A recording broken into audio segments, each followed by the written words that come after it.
जयंत पाटील यांच्या मतदारसंघातूनच आता त्यांना आव्हान दिलं जातं। यापूर्वी जे घडलं होतं ते आता घडणार नाही असं सुद्धा त्या ठिकाणी बोललं जातं जे नवनिर्वाचित खासदार आहेत त्यांच्याकडून। त्यामुळे जयंत पाटील यांना कुठेतरी त्या ठिकाणी आता थेट आव्हान मिळतंय असं म्हणावं विश्वजित कदम आणि विशाल पाटील यांचं।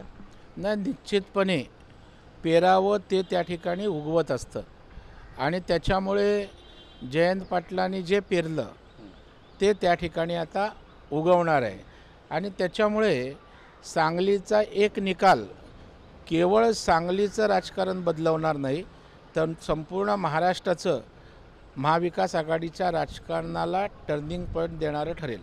नक्कीच कणकवलीमध्ये ज्या पद्धतीनं शिवसेना आणि भाजपमध्ये बॅनर वॉरचं चित्र पाहायला मिळतं आहे याकडे कसं पाहता? कारण बऱ्याच चर्चांना आता उधाण आलेलं आहे की राणे आणि विरुद्ध शिवसेना शिंदेगड यांच्यामध्ये कोल्ड वॉर सुरू झालं आहे। नाही, मला वाटतं नारायण राणे यांच्या कोकणच्या नेतृत्वावर कोणी शंका घ्यायचं कारण नाही। निर्विवादपणे कोकणचं नेतृत्व त्यांनी केलं आहे। एखादा यश अपयश आलं असेल परंतु कोकणचा नेता, कोकणच्या विकासातला एक महत्त्वाचा नेता अशा प्रकारची त्यांची प्रतिमा निश्चितच आहे आणि म्हणून बाप तो बाप असतो, नेता तो नेता असतो।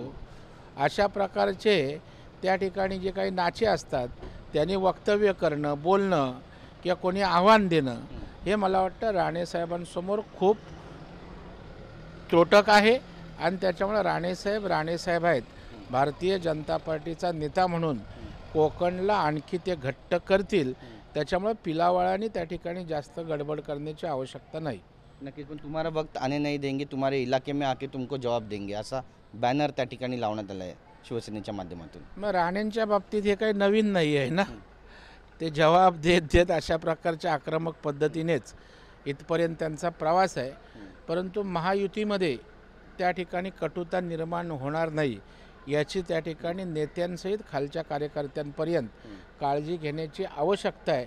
कारण पुढच्या येणाऱ्या विधानसभेला सामोरे जात असताना, विरोधी पक्षाशी लढत असताना आपल्यातील मतभेद टोकाचे हे महायुतीला हानिकारक होऊ शकतात।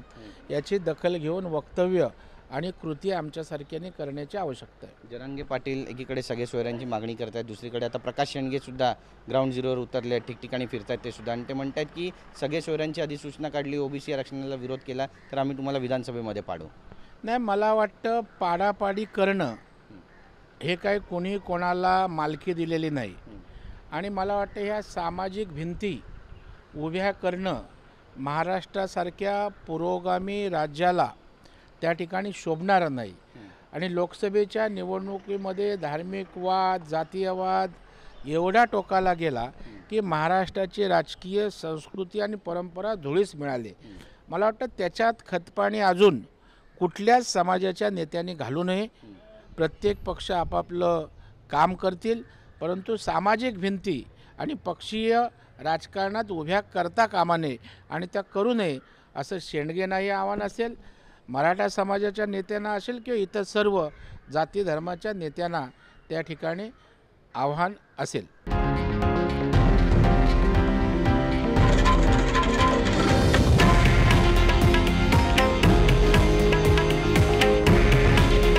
हे आहे देशातील नंबर 1 न्यूज नेटवर्क आणि आपण पाहत आहात TV9 मराठी।